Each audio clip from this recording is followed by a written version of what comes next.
Good morning नमस्ते 7 बजेको ट्याक्कसँगलाई म चाहिँ उठेँ है। मेरो यो कपाल पनि काटाकुचुक पारेर बातबुर पारेर सट्टा पारेँ।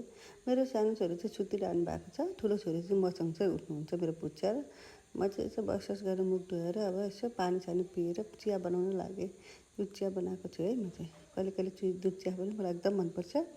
यो चाहिँ रहरीको दाल हो। रहरीको दाललाई चाहिँ मैले सट्टै दाल पकाएर खानलाई पखाल पुखुल पार्न आँटेँ। दालको दाल चाहिँ एकदम बेस्ट है, एकदम हेल्थको लागि पनि। यसलाई चाहिँ अब मजाले है धोइ धाइ गरेर मटक मुटुक पराक पुरुक सरक सुरुक पारेर चाहिँ मजाले मिची मिची धुने। यसलाई 2-3 पानी मजाले पखालेर एकछिन भिजाउने गरेको छु। यो चाहिँ मैले चामल हालेँ अब खानको लागि। यसलाई पनि चराक चुरुक पराक पुरुक मरक मुरुक पारेर चाहिँ मिची मिची मिची मिची धुने। अनि धोइसकेपछि चाहिँ एकछिन भिजाएर राख्छु। त्यसले गर्दाखेरि चाहिँ भात एकदम नरम हुन्छ, खानालाई पनि एकदम मिठो हुन्छ। यो चाहिँ मेरो लसुन बारीमा फलेको लसुन, एकदम अर्ग्यानिक लसुन, लोकल लसुन यसरी राखेको छु मैले चाहिँ जगटामा बाँधेर। हजुर चाहिँ कसरी राख्नुहुन्छ है, म चाहिँ यसरी राखेको छु, यसरी राख्नुपर्छ भनेर। मेरो सानो छोरी चाहिँ मस्त सुतिरहनु भएको छ, ठुलो छोरी चाहिँ गनगन गनगन गरेर भिडियो हेर्छु भनेर ल्यापटपतिर मलाई देखाउँदै हुनुहुन्छ। 2 दिन छुट्टी, सन्डे स्याटरडे छुट्टी भएकोले गर्दाखेरि बच्चाहरूलाई पनि बोर भइसक्यो, खेल्ने खायो भने कति पढ्ने। अब उसलाई चाहिँ के मन परेको छ त्यो भिडियो लगाइदिँदैछु। अब म प्याज काट्न थालेँ है। प्याजलाई चाहिँ पखालेर सट्ट पखालेर चाहिँ यसलाई एकदम बोक्रा सोक्रा च्याट्ट पुटुक पारेर म तासतुस पारेँ। लसुनलाई पनि अब पडाक पुडुक पारेर चाहिँ म यसलाई पनि सट्ट पखाल पुखुल पारेर तास्न थालेँ। यसको बोक्रा चाहिँ मजाले तासेन भने चाहिँ मलाई खानेकुरामा पऱ्यो भने एकदम दिक्क लागेर आउँछ।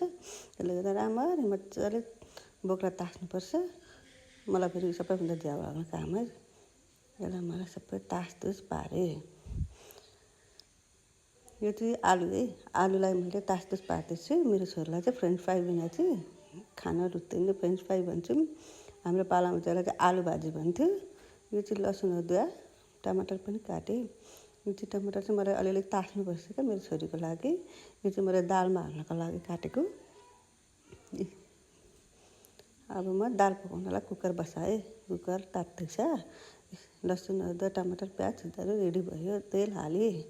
अब तेल हालिसकेर 5 फरङ हाल्छु। 5 फरङ चाहिँ म धेरै हाल्दिनँ, छोरीले मन पराउँदैन क्या।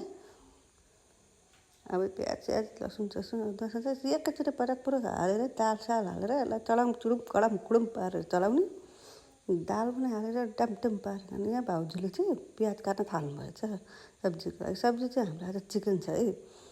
अब दाल पाक्दैछ, भात बसाउन आँट्दै हुनुहुन्छ। चिकनलाई यसो फ्राई गर्दैछौँ। फ्रेन्च फ्राईको लागि चाहिँ आलु काट्दै हुनुहुन्छ भाउजूले। अब मैले चाहिँ यसलाई अदुवा सदुवा अघि हालिसकेको छु। टमाटर चाहिँ म धेरै हाल्दिनँ क्या, पेटै अमिलो हुने गरी। यसलाई पनि चडामचुम चलाएर कस्तो मिठो भयो, हेर्दै खाउँ लाग्दो भयो। दाल पनि पाकिसकेको छ कस्तो छिटो। ओहो हेर्नु त सब्जी चिकन पनि कस्तो दाम भयो, भात पनि पाक्छ। मेरो छोरीलाई चाहिँ एकदम भोक लागेको छ। लु खाऊ खाऊ खाऊ रेडी पो भइसकेको छ आमै। लु है साथीहरू, म त खानलाई तयार भइहालेँ। मेरो छोरीलाई चाहिँ पहिल्यै दिन्छु, मेरो ठुलो छोरीलाई चाहिँ पहिला दिन्छु, खान्छु। ल म पनि खान थालेँ है।